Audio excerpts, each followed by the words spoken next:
कि मैं बैठकर तकरीर करूंगा तो इसका कोई पता नहीं कि 26 तारीख को एक टांग पे खड़ा हो जाए। नया आर्मी चीफ कौन होगा, इस हवाले से आपकी परेशानी मैं दूर कर दूंगा। जाने से पहले उन्होंने इमरान खान के साजिशी बयानिए को खूब ठोक दिया। तहरीक इंसाफ ने इस वक्त सारे मुल्क को यरगमाल बना के रखा है। एक थ्रेट लेटर भी इशू हुआ है। जलसा मकाम में खुदकश हमला भी हो सकता है, जिसका नाम लेते हुए हुकूमती वजीरों की भी टांगे कांप रही हैं। इसके अलावा अगर आपको कोई कुछ बता रहा है तो वो झूठ है। बिस्मिल्लाहिर्रहमानिर्रहीम, अस्सलाम वालेकुम। इस वक्त 22 करोड़ अवाम की दो ही सबसे बड़ी परेशानी है, जिनमें एक इमरान खान 26 नवंबर को खड़े होकर तकरीर करेंगे या बैठकर, और दूसरी परेशानी यह है कि पाकिस्तान का नया आर्मी चीफ कौन होगा। पहले परेशानी का तो हल मेरे पास नहीं है, क्योंकि इमरान खान अगर खुद भी कह दे कि मैं बैठकर तकरीर करूंगा तो इसका कोई पता नहीं कि 26 तारीख को एक टांग पे खड़ा हो जाए। जी, नया आर्मी चीफ कौन होगा, इस हवाले से आपकी परेशानी मैं दूर कर दूंगा और आपको कुछ कंफर्म मालूमात भी दे सकता हूँ। नवंबर का आखिरी हफ्ता शुरू हो चुका है और इस कौम का पिछले 8 महीने से अब तक सबसे बड़ा मसला सिर्फ और सिर्फ आर्मी चीफ की तैनाती नजर आया। इमरान खान की पूरी सियासत इसी इशू के गिर्द घूम रही। इत्तेहादी हुकूमत भी सबको छोड़कर एक ही मसले में घिर चुकी है। आर्मी चीफ ने अलविदाई तकरीब में सिर्फ दो टोक बातें की हैं। जाने से पहले उन्होंने इमरान खान के साजिशी बयानिए को खूब ठोक दिया। तहरीक इंसाफ के पिंडी में होने वाले धरने के हवाले से भी कुछ अच्छी खबरें नहीं आ रही, और वफाकी हुकूमत जो है रावलपिंडी जलसे के हवाले से संगीन खतरात की खबर भी दे रही है।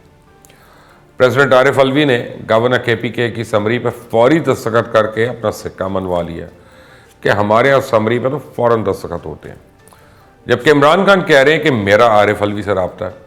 एक भगौड़े से लंदन में मशवरा हो सकता है, तो ये कैसे हो सकता है कि हमारी पार्टी का सदर मुझसे मशवरा ना करे। उधर आसिफ अली जरदारी चौधरी शुजात से एक अहम मुलाकात कर चुके हैं, और आसिफ जरदारी साहब जब भी मुलाकातें करते हैं कोई ना कोई सरप्राइज तो निकाल के लाते हैं। देखते हैं ये बैठक किस करवट बैठती है।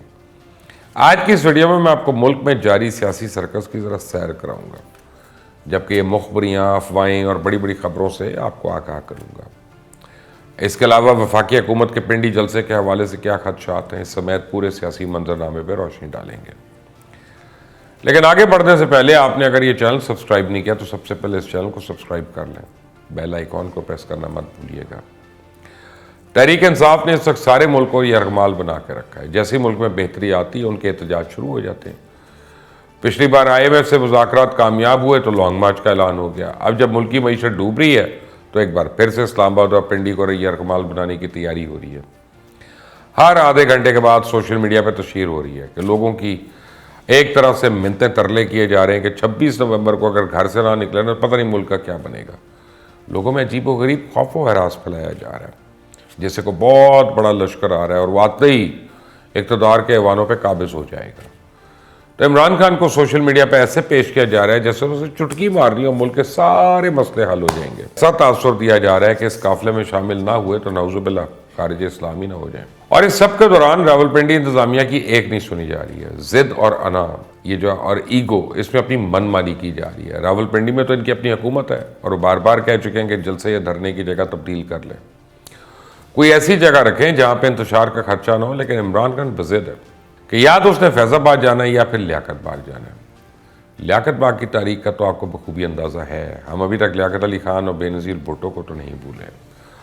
और अब अगर इमरान खान उसी ज़िद पे अड़े हुए हैं कि यहीं पे जलसा करना है, और वैसे हुकूमत की ख्वाहिश तो यही होनी चाहिए कि फौरी तौर पे इजाज़त भी दे दें उनको, लेकिन बहरहाल मुल्क के हालात इस बात की इजाज़त नहीं दे रहे।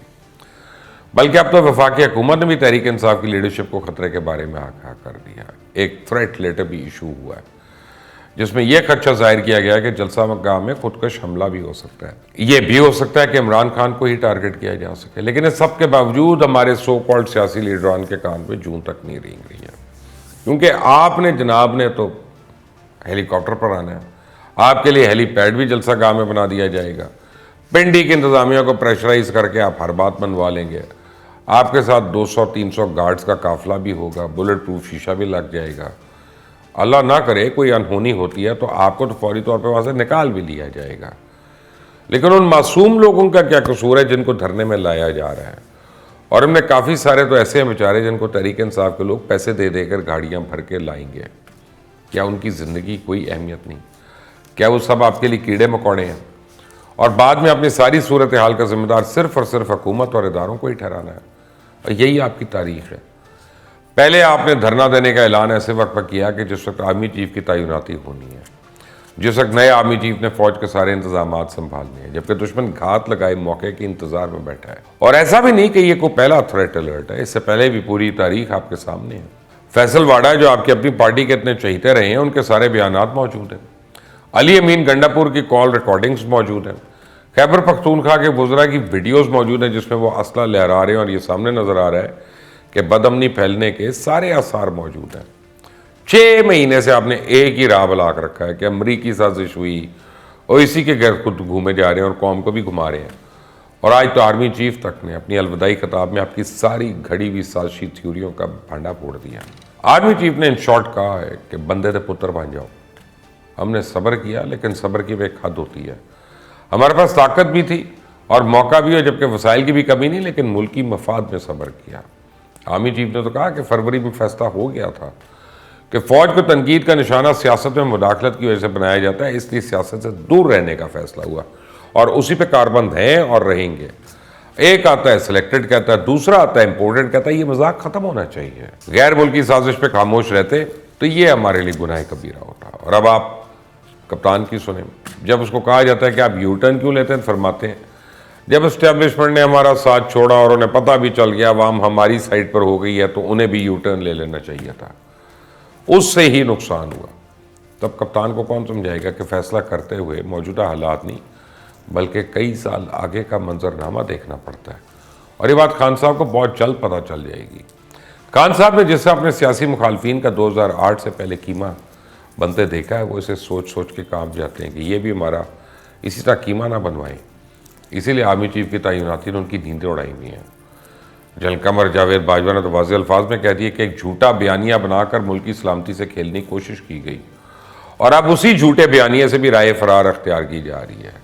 क्या ये किसी की अकल तस्लीम कर सकती है कि दूसरा कोई मुल्क पाकिस्तान के खिलाफ साजिश करे और हमारे इदारे हाथ पर हाथ धरे बैठे रहे? अहम सवाल तो यह है कि जाने वाली की तो आपने अच्छी तरह से पकड़ी उछाल ली। अपने कीबोर्ड वॉरियर्स को भी पिछले 8 महीने सिर्फ इसी काम पर आपने कारबंद रखा, लेकिन अब नए आने वालों के खिलाफ भी यही किया जा रहा है। 6 नाम GHQ में वज़ीर दफ़ा के पास गए, उनमें शायद ही कोई ऐसा नाम हो जिसको आपके कीबोर्ड वॉरियर्स ने मुतनाज़ ना बनाया हो सिवाय एक के। वो आपको पता ना क्यों।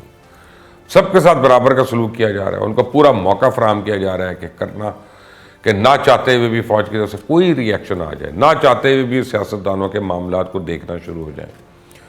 क्योंकि फौज कभी भी खुद से सियासी मामलात में दखल अंदाजी नहीं करती। सियासतदानों ने इस हद तक मजबूर कर देते हैं कि वो इनकी मजबूरी बन जाती है कि आके अपना दिफा करें। और जो इस इमरान खान आजकल कर रहा है, कौन सा ऐसा हथकंडा नहीं होगा जो उसने नहीं आजमाया। हर तरह का कीचड़ उछाला, हर तरह की प्रेशर की सूरत हाल बनाने की कोशिश की, मुल्क में हर तरह की बदअमनी और इंतशार फैलाने की कोशिश की, यहाँ तक कि आरिफ अलवी तक से उम्मीदें बांध ली गई, लेकिन हाथ में ठेंगा ही आया।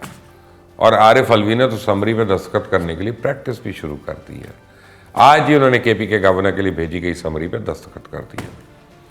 आर्मी चीफ की समरी भी इसी तरह निपट जानी है जल्दी में, और इमरान खान ने मुंह देखते रह जाना है। जी आपको कंफर्म मालूमात देनी थी आर्मी चीफ की तैनाती के हवाले से। पहली बात तो यह कि आपको इतनी जल्दी किस बात की है। एक दिन पहले आर्मी चीफ का नाम जानना चाहते हैं जिसका नाम लेते हुए हुकूमती वजीरों की भी टांपें टांक रही हैं। लेकिन मैं कुछ चीज़ें आपको बड़े वसूख से बता सकता हूँ कि नए आर्मी चीफ का ताल्लुक पाकिस्तान की फौज से होगा और वो इन्हीं 6 लोगों में से होगा जिनके समरी में नाम मौजूद है। इसके अलावा अगर आपको कोई कुछ बता रहा है तो वो झूठ है, क्या सराही और बेतुकी बात है। इमरान खान की हाँफती सियासत को आपको पानी पर ला सकता है तो खुद यही हुकूमत है, क्योंकि उन्होंने भी अपनी तरफ से कोई कोशिश नहीं छोड़ी अवाम को मायूस करने की। ये आए थे मईशत को ठीक करने, और ये इमरान खान की हुकूमत को कोसते थे, लेकिन उन्होंने भी अब वही पुरानी हरकतें शुरू कर दी जो इमरान खान किया करता था कि 4 साल में मुल्क दिवालिया होकर इनके हाथ पकड़ा गया। महंगाई की शरह 26% तक पहुँच गई। स्टेट बैंक के पास ज़र मुबादला के ज़खायर आज $8 बिलियन से भी कम हो चुके हैं। IMF 800 बिलियन के नए टैक्सेस आयद करने का कह रहा है, लेकिन अवाम को हमेशा की तरह अंधेरे में रखा जा रहा है। इक़्तिदार के ऐवानों में एक सर्कस जारी है जो ख़त्म होने का नाम ही नहीं ले रहा। पता नहीं वो दिन कब आएगा जब हम TV पर बैठकर इस मुल्क और इस मुल्क के सियासतदानों के मसाइल की बजाय इनकी कारकर्दगी की तारीफ करने पर मजबूर होंगे, और पता नहीं कब इस मुल्क के अवाम अपने अपने हल्के के सियासतदानों से वाकई खुश होंगे, या कम अज़ कम जज्बाती नारों और नफरत की बजाय कारकर्दगी पर ही वोट पड़ना शुरू हो जाएगा। जिस दिन ये हो गया उसी दिन से खुशहाली जो है वो हमारा मुकद्दर बन जाएगी। जिस तरह एक उस्ताद का काम तालीम देना है, एक फ़ौजी का काम हिफाजत करना है, एक डॉक्टर का काम इलाज करना है, उसी तरह एक सियासतदान का काम मुल्क की तरक्की और अवाम की फलाह है। और अगर वो इसमें नाकाम होते हैं तो भाड़ में जाए हकीकी आज़ादी का झूठा बयानिया, गद्दारी के फतवे, फितने के नारे, क्योंकि ये सिर्फ और सिर्फ आपको गुमराह करने के लिए। आइंदा तक के लिए इजाज़त दें। अल्लाह हाफ़िज़।